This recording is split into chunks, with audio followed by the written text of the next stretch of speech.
like a story that just won't go away. Lando and Max are back in the headlines again.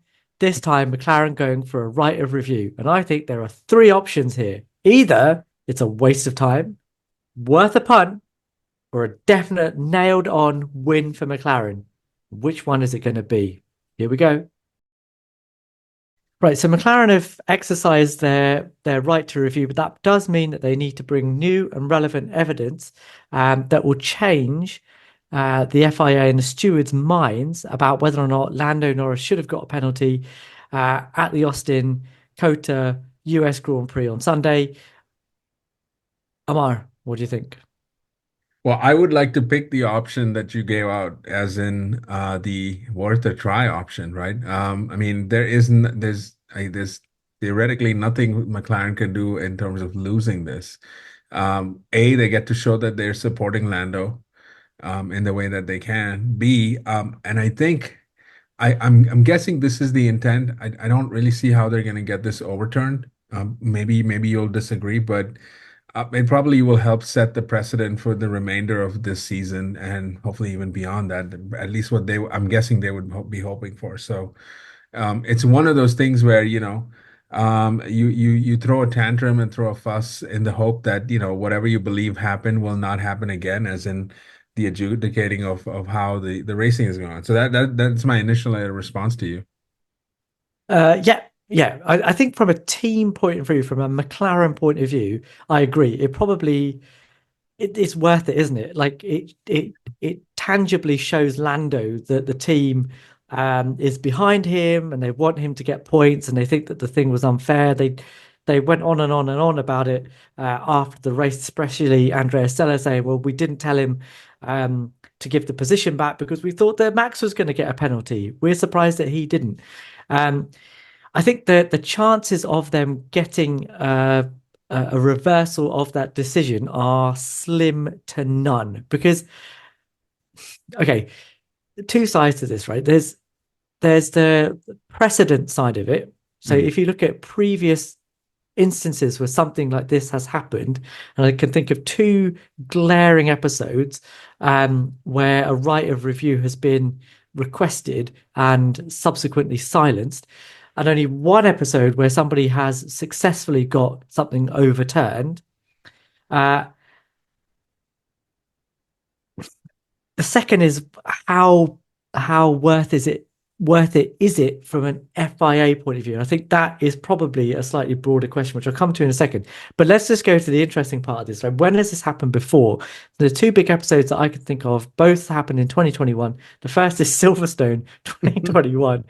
I'm not relitigating that, okay? Um, and the second is Brazil 2021, also not relitigating. So all I'm highlighting these for is whether we think that there is a chance this might get overturned again. So Silverstone, we all know what happened. First lap of the race, they go both Lando, Lewis and Max go into cops. Max ends up on the outside of the corner in the wall, 51G, and Lewis Hamilton in the race is seen to have been predominantly at fault and gets a 10-second in race penalty. But afterwards, um, Red Bull, Christian Horner go off on one about it, and they're like, this was heinous. We've had millions of dollars worth of damage. Our driver ended up in the hospital. Lewis won the race. So how big of a penalty could it have been? He needs a bigger penalty. And they were asked to provide a right of review. They were asked to provide new and relevant evidence, and their new and relevant evidence was Alex Albon driving around Silverstone in a year-old Red Bull doing some funky lines. And obviously that was then thrown out. The second one, which I thought at the time was more likely to get a result, was Max in Brazil 2021, when Lewis was chasing him, went for a move around the outside, very similar to what happened in Austin. Max didn't make the corner. Lewis also didn't make the corner. And Mercedes thought that their man was pushed off Hmm. and requested a right of review. That right of review wasn't even for a reversal of a steward's decision. It was just for the decision to be reviewed by the stewards because that step hadn't even been taken in the race. Michael Massey decided not to even refer it to the stewards after noting the incident. So the right of review was just to refer it to the stewards. And the point was that um, at the time that that decision was made, the onboard from Max's car showing his steering angle and his steering trace wasn't available, but that was thrown out. And I thought that was quite a good shout. So what chance is there of Lando Norris and McLaren having some new evidence that's going to give them a reversal of their decision? I don't think it's a new evidence thing. I think the only thing that could be argued is on the evidence that's already available, which is to say that, hey, you actually missed something in here, which is Max going off the track too. That's the only thing. And weak as it might be, and we already know, I mean, what that could be. I mean, Yeah, I mean, it's going to be difficult, right? I mean, so I don't. I mean, it's already a flawed argument, but I think they have to hope for a moral victory, which I only and again yeah, come back to like this can only be something that maybe next time around the stewards are I don't know in this case maybe forgiving of Lando or applying double penalties and sort of it kind of negates itself. So cancels itself out. yeah, Yeah. so that's the only thing they can hope for. I mean, but they have to do something too, right? I mean, it's not enough to just use words in the media. That's not good enough. So this is the tool that they've been given. That's what they can do, and whether it goes forward or not is a different thing. But at least they've tried. Yeah, I mean the problem for them with that argument, right, is did you miss that Max went off the track? Is that this is going back to the same stewards Correct. who, in their decision to Yeah. give Lando a 5 second penalty, said the reason we gave him the 5 second penalty is because Max pushed him off the road, and therefore we gave him a 5 second penalty instead of a 10 second penalty. So I don't that's not going to be that's not It's not. It's not. it's not new evidence. It's just not going to happen. Which brings me, I think, to the wider question of what is the point of this right of review? Right? Why is it even in the regulations? Because all it does for me is create more work for the FIA stewards that have already gone home, for the FIA to have to trawl through like a ridiculous application with someone going, "Oh, we sent Alex Albon out in a year-old Red Bull to drive some extra lines." Like, what are they going to do? Are they going to send Bortoletto out and get him to do the same thing around Austin? I don't think I so. don't know. I mean, you know what? To be honest, It's a waste of time. yeah, but I want the FI to go through some pain, don't you? Like I'm the cynic in me wants to like, hey, yeah, bring them all together. They probably have to pay him. I'm guessing Zach's gonna have to pay for this, and whoever is appealing and going to I don't know what the financial ramifications Exactly. are. That's even more. They have to because Yeah. that's the rule now, isn't it? Is that if you ask for a right of review and it's not you don't get through, like it doesn't even get reviewed, you have to pay the fees. Right? Sure. That's what McLaren will It's now have worth to it. do. You know what, though? I would argue, Shez, that if there's anything I could do to trouble the FIA more, I'm down for that. Like even if they have to pick up the phone or get on a Zoom call with everyone and say all the stewards and say, hey, yeah, let's kind of do this because they're gonna have to pay them. I Right. love the idea of troubling them So, because so, so it comes back to my point. What is the point of this for the FIA? Like, it makes no sense for them to be doing it because they're going to say no, and they're just going to go through a whole bunch of trouble, and it makes them look bad in the media. So why not just go, but look, you've had your decision, mate. That's it. as they say, no, any kind of news or publicity is a good thing. That's what the FIA for. We've established that. You It- just said that's not good. This It's is not good publicity for them, though, No, no, it is. I said it's good publicity for. I for the said FIA. as the team, I want as any team, any driver. Again, I have to first show that I'm going to fight for my driver, right? And I'm going to go down losing, but I'm going to go down fighting for them. And two, you want to trouble the FIA to the extent that you can, because again, you simply want to use all the tools that are available to you, flawed as they might be, use them because Yeah, this as is a the only team, way you're going to do it. 100%. Right. As a team, I But 100% agree. but the FIA want the FIA to be in the news. It's as simple. We've established that. I mean, look, if they didn't want any of this to happen, they wouldn't. the problem right now, and again, we keep Hmm. coming back to this, or whether it's 2021 or now or any time in between or before or after, whatever, is that it is the rules are inconsistently applied. That's all. That's all. Like it just takes a little bit. And again, rules are always there to be to inform, inform, better decisions. You need to interpret the rule. A human needs to interpret the rule and apply it in the manner that makes sense. And ultimately, Shez, it's all about have this fair spirit of racing. Like that's how it has to be there. But the problem for the FIA is they don't have consistent stewarding. So that's number one. You're not Yeah. going to get any consistency. And then number two, you're going to get a lot of bias. And I think that's one thing that's clear. Even Toto Wolff has races. I mean, across the board, everyone is frustrated with it. Whether you want to pick a side or not, and individual incidents, we're all frustrated. I am too. I mean, I go back to the Carlos Sainz in Miami thing, and we've debated this. My only problem is be consistent. Be consistent. And they don't want to be Yeah. consistent because they just want to create more drama. It's Yeah, that. I don't know about the inconsistency thing because it always does seem to be that whoever's defending gets the decision in their favor. So I feel like having thought about this a little bit, like in terms of consistency, that they do always do that. It's always the defending driver that gets the decision. It's just how it's always I twisted mean, to make yes, in the that same race, fit. you saw drivers George Russell getting penalized for Yeah, if but they'll argue again that exactly he what didn't get to the apex first. So right. they'll I say know, that but there's internal logic to it that. is it So is so the still. so the optics are bad, but actually the internal consistency isn't completely off. Oh, come on, Shez, but there's something that's called the eye test. That was not a Yeah, but penalty. that's why Any we're not stretch of the stewards, though. imagination. Right? That's No, I why understand. But that's they why you don't let have a anybody human become a there. steward.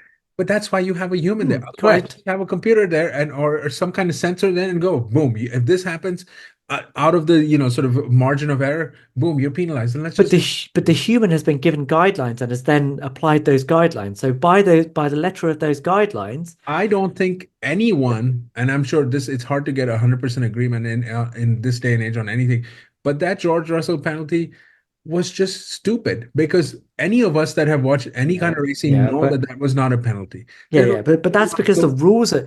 But I'm right. Okay, so we're arguing about two different things here again because but we have already agreed that the rules are dumb. The rules need to go, but the humans that are paid, not paid, but the humans that are they're not there paid to anything. apply I those rules, don't correct? understand. But the humans that are there to apply those rules have to apply those rules. They can't just go, oh, we just didn't, it just But didn't that's the pass my thing, Chef, particular eye test because that that's how you get they into a don't apply it micromancy. consistently. But Yeah, Ammar, but that's how they are applied consistency. The problem is that they're dumb.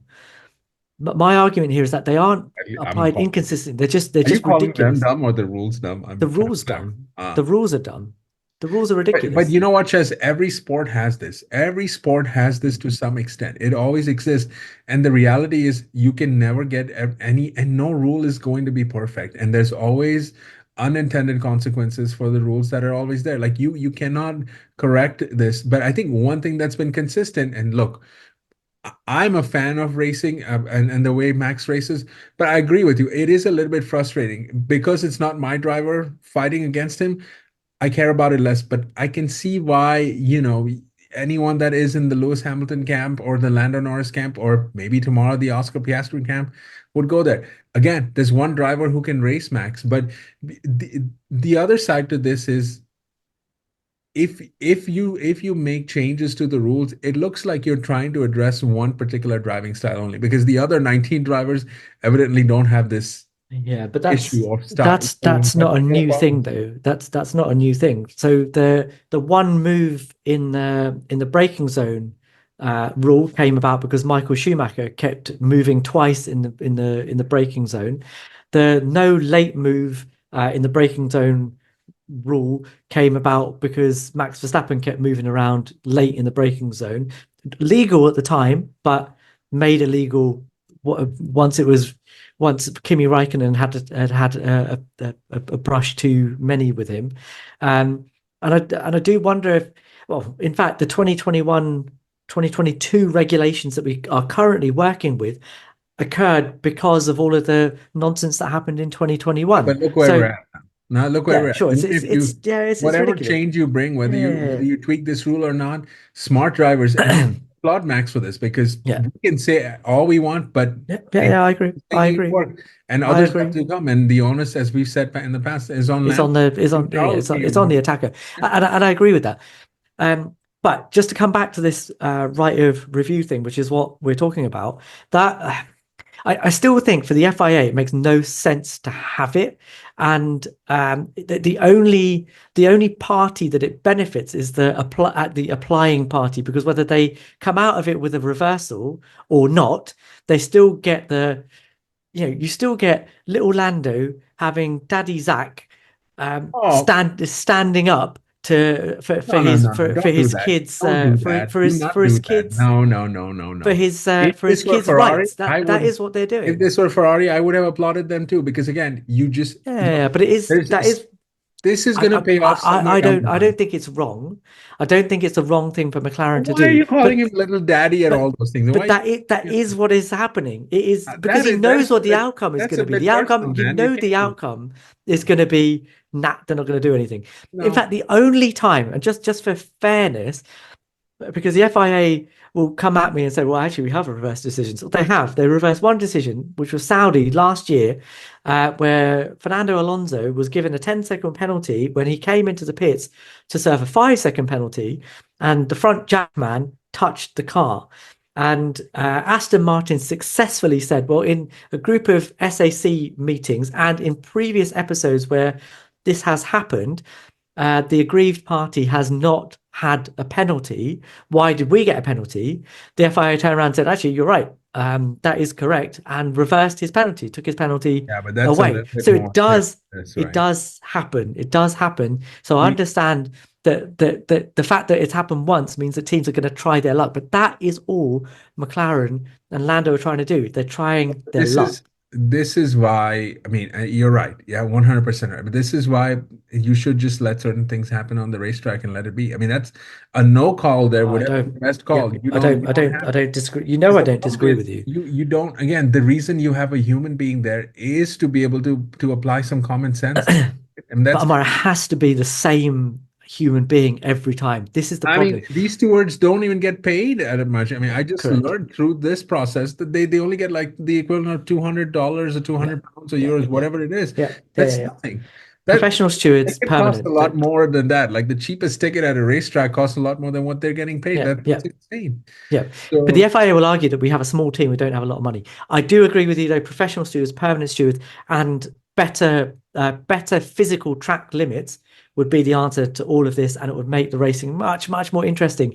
Whether you like this controversy or not, I think most people would agree that having corner after corner battles would be absolutely you know brilliant. what though? There is a consistent pattern though. This is not happening to every driver, right? You cannot ignore that too. I mean, and if you're taking a step back again, there is a Oh, we particular have, seen this with but Lando and we've seen this with Lewis, but that is because Max is the guy that understands how. Well, let me put that another way. Max's driving style fits with what the rules are trying to police for, right? He is able to be aggressive and still drive to the rules as they are written.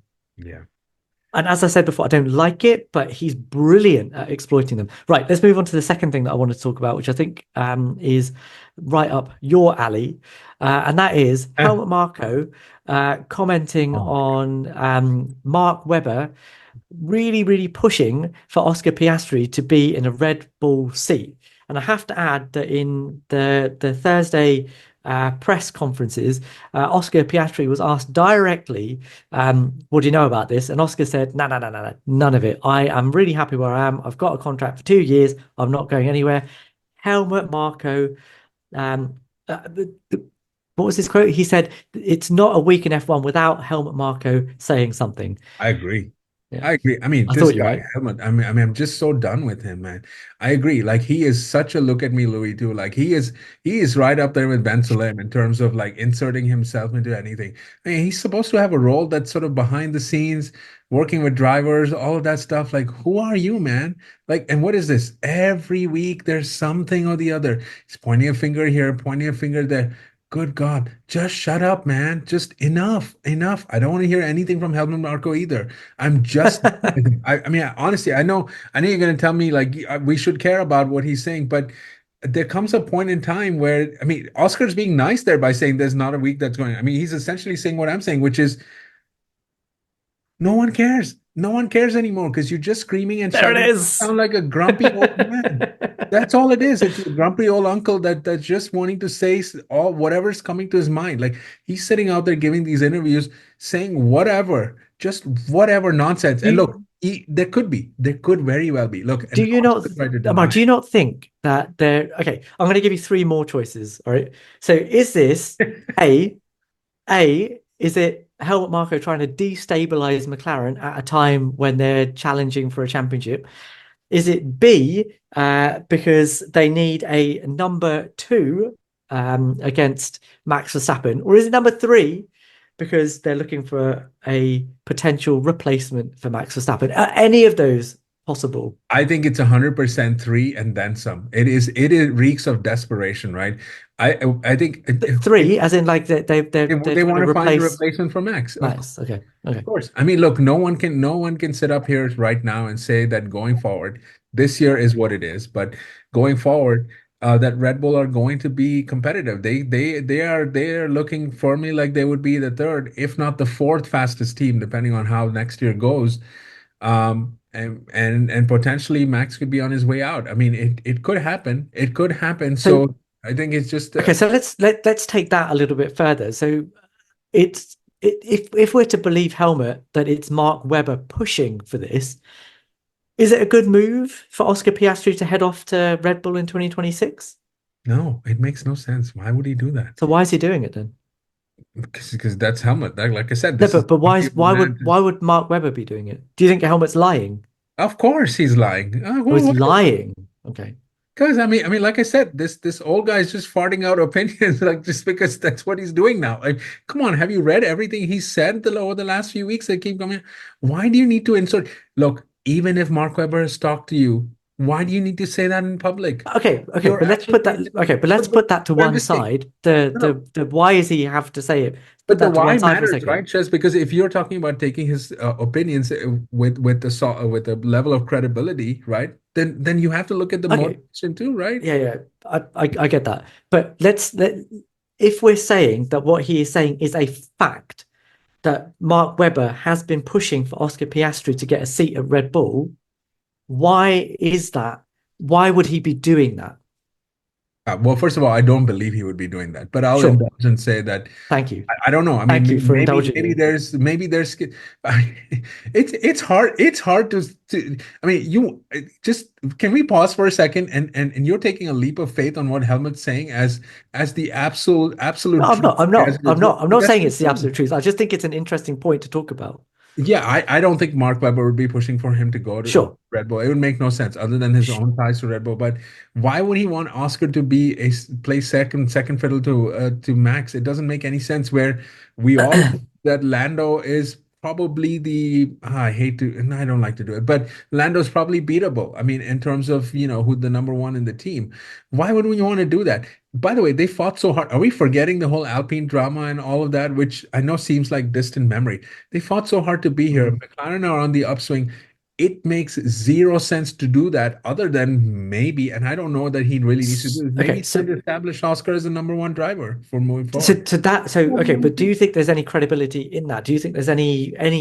No, Do you no, think that I that don't would think be a good move for Oscar to go there as a number one? Red Bull. Hmm. I mean, no, I mean at the moment it's No. hard to look Okay. at. It's hard to look at Red Bull being serious contenders. I mean, if and it seems like the car they've designed works very well with Max. I'd have to think a little bit more about whether the car would work with Oscar's driving style. He's talented enough to make it And he's work. He would adaptable. be, yes, he could be, but could he be max level, right? Maybe he's not going to perform like Checo, but could he be max level? He's got That's a the. very different thing, though, right? Okay. So So, sure, but with Max out of the way, he'd be able to mold that team I to mean, kind of the characteristics of that car could be fit for him rather than for yeah, Max. I mean, So he's in a position to dictate that. probably, but again, I mean, it's not like he's the established number two driver at McLaren. Like, why would you leave that and go where Okay. clearly, So if he's as good as we all think he is. Oh, by the way, while we're talking about Oscar, he's not had a good streak. I mean, ever since that mini DRS exactly, away, that's well, also another thing. Like so it's not, you know. so is that not a reason for him to kind of go, well, if there's an opportunity to be a number one at a AAA team, Sure. is that not worth it? Because, as you say, for the last few races and overall on a qualifying head to head, he's been soundly beaten by Lando Norris. And the thing that I always come back to is that the fundamental quality that every Formula One driver should have is pace. That's the one thing you can't teach. You either have it or you don't. And you have that front loaded. You have that when you turn up. Everything else is smoothing out the edges so that your pace can be exploited as much as possible. But if you're slower than your teammate, you're slower than your teammate. And is that what we're, as much as Oscar has a lot of qualities, wheel to wheel, brilliant. He's starting to really get the tire management side of things as well. He's starting to understand how to play races, but he's still consistently qualifying behind Lando Norris, Lando trips himself up on other stuff that Oscar has, but is the fact that Oscar is behind Lando on pace, is that an insurmountable thing that actually he's never going to get past, and perhaps being at a different team would allow him to sidestep it? I don't know. I mean, I don't know that he is. I mean, we've seen races where he's gotten ahead of Lando when he needed to. So I think that's a little bit Not premature. in qualifying though. Not in qualifying, but in race he has. I mean, Monza is a great example of that, right? Yeah, yeah. So I But I agree, mean, wheel to wheel, brilliant, but the pace thing is it not a it problem? is an issue, and I think we're gonna have to wait and see what these next couple races look like. But ever since again he lost that mini DRS and one smart move, which we all gave him flowers for. I don't know. I'd like to walk some of that back. I don't know that he's necessarily the second coming of a faster Jensen Button just yet. I mean, we'll have to kind of wait Oh, for there it that. is. We'll have Yeah, to wait for I, that. I mean, Yeah. I still think he's the guy, and I think he is in that sort of Alain Prost, Fernando Alonso kind of mold for me, which I know doesn't mean a lot to you, but to me that's a big deal. Oh no. Well, but here's the thing. If you go to Red Bull right now, leaving a team like McLaren or a Ferrari, that's not ideal. Maybe you could argue that George Russell has a better possibility of going there because Mercedes don't seem to have it all together. And Mm. then you kind of have to go down the list of drivers that the Alpha AlphaTauri. I keep saying that. And then I know Carlos has. I know. We've heard that Carlos has an out clause for open Red Bull seats. So I don't know that that would necessarily be something where Oscar would. I don't think that Carlos would be a step above Oscar Piastri. I'll I'm be not honest with saying you, that he would be. I'm just saying that if there are that was the many option. variables there around Red Bull. And let's be honest, Red Bull are sort of on the edge of, I mean, this is going to be particularly critical how they finish the season because they look like they've lost all mojo. And if the season were to start today or even 5 races ago, as great as Max has been, I don't think we would have had him winning the championship. So this is all sort of running on Max and fumes of whatever he's got left, right? In terms of what this season is. And look, they made upgrades and all, but they still look like they're a step behind. They Mm. definitely look like they're a step behind Yeah. both McLaren and Ferrari. And I know that this is all now, it's so sensitive, right? Cars and Mm. certain windows and all of that, but I don't know. I don't see why Mark Webber would want to get him to Red Bull at this stage and where Red Bull are at. Maybe a year ago, I think I, I maybe. think the only yeah, but a year ago, Max I don't Verstappen know. wasn't on the brink of leaving, right? And I think that's the play here. Anyway, cool, guys. Just so you all know, Ammar has woken up in the middle of the night basically for this, Dedicated. and I think as usual, he's put in a stellar performance. But if you like, please like. If you haven't, please subscribe. Please leave us a comment. We'll read every single one of them, and we will respond to as many as we possibly can. And we will see you guys at some point over the weekend, I hope. Later.